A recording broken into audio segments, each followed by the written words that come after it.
It is not God's will for you to be troubled in your mind, uncomfortable in your mind. Some of you are so worried by the threat of trouble and the threat of what might happen, what could happen.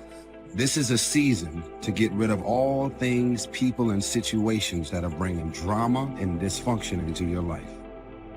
Can you allow your mind to be quiet? Isn't it difficult? Once you've learned to think, you can't stop. When you're alone, nobody's saying anything. I'm left alone with myself. And I want to get away from myself. I'm always wanting to get away from myself. I don't want to be with myself. So if I was the devil, I'd do everything I could to keep your head foggy, to keep your emotions governing your head to the point that you can't even think a clear thought. The fight is in your mind. The mind is the battleground. Waste no more effort wrestling with other people. Your future is not predicated on the decision of someone else. It doesn't matter what they think about you. God is going to bless you by how you see yourself.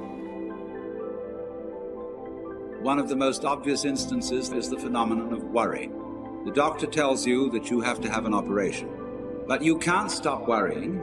Since worrying takes away your appetite, it's not good for you. And therefore you get additionally worried that you are worrying. And then furthermore, you are worried because you worry, because you worry.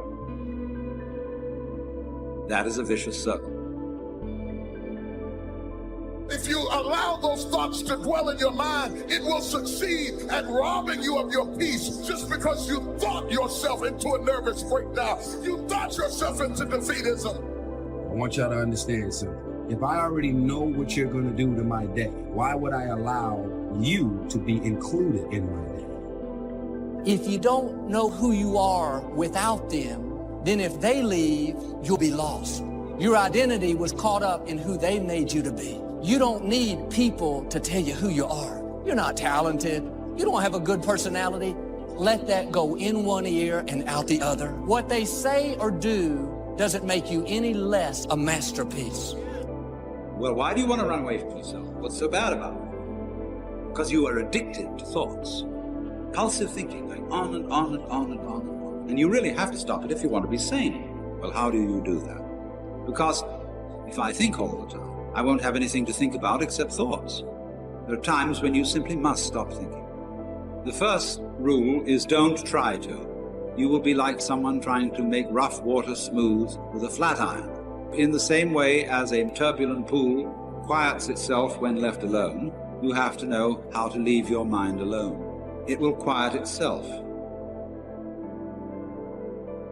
This is a season for us to stop walking around complaining as if we had nothing to do with the fact that those are your friends that are jealous, don't like you. They've made it so clear. However, you allow them to continue to be in your life and in your world. When you're set in your mind and you refuse to grow and you're not open to new ideas, if your mind is already fixed, you can't have a sense of fulfillment. You become extremely cynical and negative about everything. So you want to begin to look at life and have a sense of curiosity. You want to keep learning, keep growing. When you're going through darkness, when you're going through trial, then guess what? You're going to find out who you are. Do you realize everything that has been built is the direct result of a dream of someone who would not give up? Most of y'all are getting 8 to 10 hours of sleep at night, but you're not resting. If your life while you're awake is a nightmare, from the business and the people in your family that surround you. So now you're having nightmares while you're asleep because your mind is wrestling. You cannot rest. If you're engaging and interacting, then drama, dysfunction, stress, and problems. You're going to take that into your sleep. You'll be sleeping 8 to 10 hours and you'll wake up and still feel like you're tired. If you live possession-based, you have to run from name to name, friend to friend. Why don't you relax? You can't get any more valuable. Whether you're wearing Gucci or Goodwill, Your value never changes. Become involved in life. Most people go through life not living their fantasy, sitting up in the bleachers, looking out on the field, wishing that they were down there, just fantasizing, seeing themselves running with the ball. I used to do that. In this world, you will have tribulation. If you quit when the gunfire's coming, that's when everything in us says, I give up, I quit, this is the end. But if you faint in the day of adversity, your strength is small. And what social media is doing is it's causing us to look at one another, taking our lowest moments, and we're comparing them to people's highlight reels. Comparison always kills your contentment. People have never been so unfulfilled because they're living their life comparing where they're at with where somebody else is. I never knew how unhappy I was until I discovered how happy you were. If you begin to ask yourself some deep questions, your desire to help people, your intentions, your patience level, you have all kinds of gifts that you were given. And if you'll identify what those 2 or 3 gifts are, and you begin to use those gifts in the service of other people, you will be ultimately fulfilled. They may avoid suffering and sorrow, but they cannot learn, feel, change, and live. Chained by their certitudes, they have forfeited their freedom. Only a person who risks is free. Some people have no future. They have no direction. You've got to know where you're going. When you're oppressed, the oppressor determines who you are, what you can do, why you're here, and where you're going. Don't focus on why you can't do it. Focus on why you will do it. You want to put more energy on why you will do it than you're not being able to do it or the things that you're having working against you. I believe that the good thing about difficulty and failure is that they teach you what success really means and to define it for yourself, what it means to you. Too many people spend their lives trying to capture other people's versions of success. When you schedule your time and take advantage of your time, you can work smarter instead of working longer. I will look for new ways to work smarter by focusing on doing more per hour instead of doing more hours. Hurting people end up hurting other people. Messed up people can mess you up. Don't let messed up people ruin the rest of your life. Don't let what they say define who you are. It has nothing to do with you. They're treating you out of their hurts, their wounds. Over the last...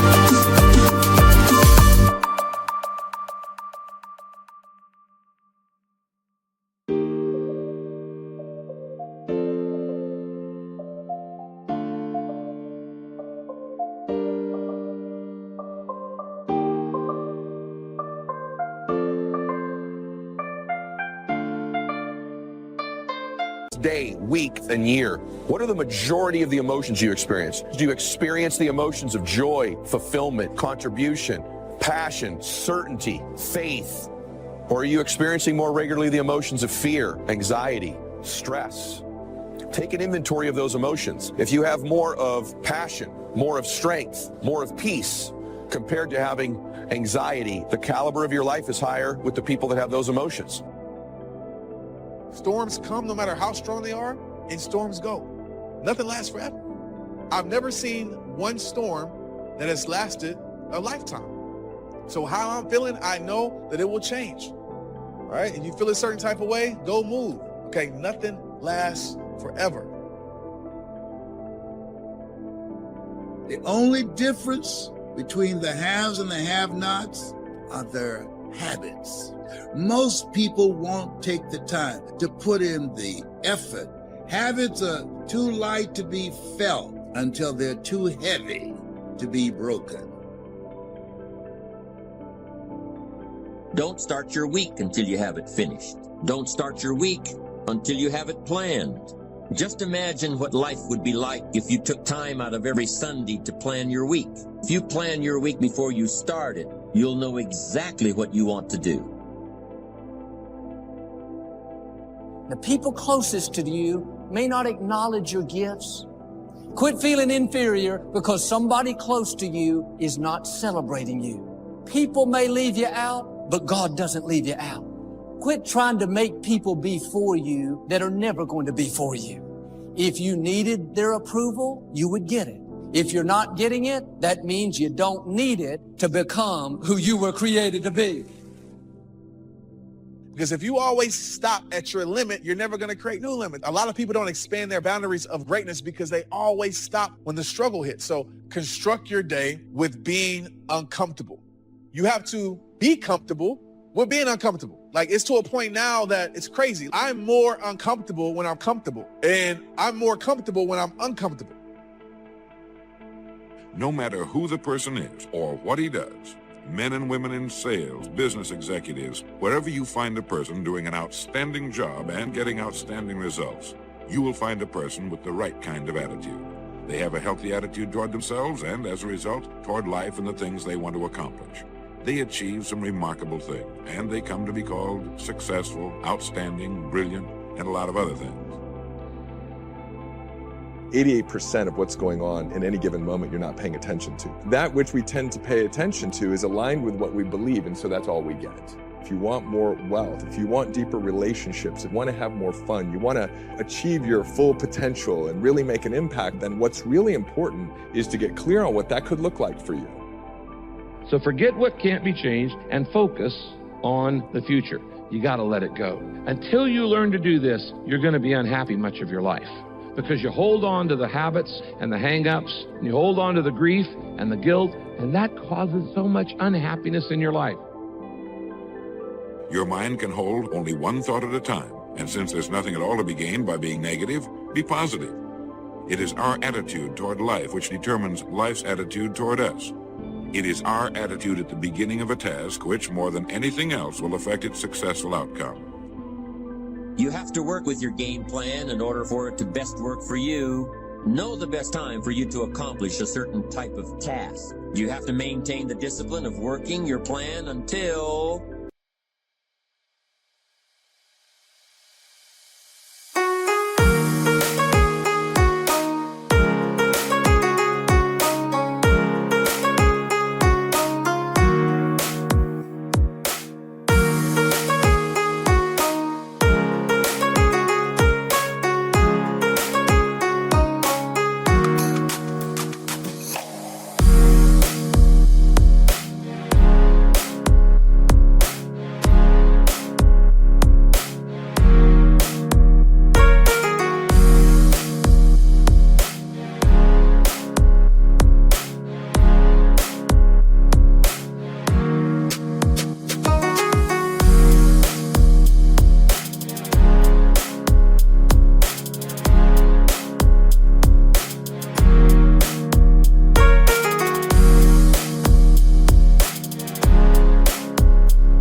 till you've got it down.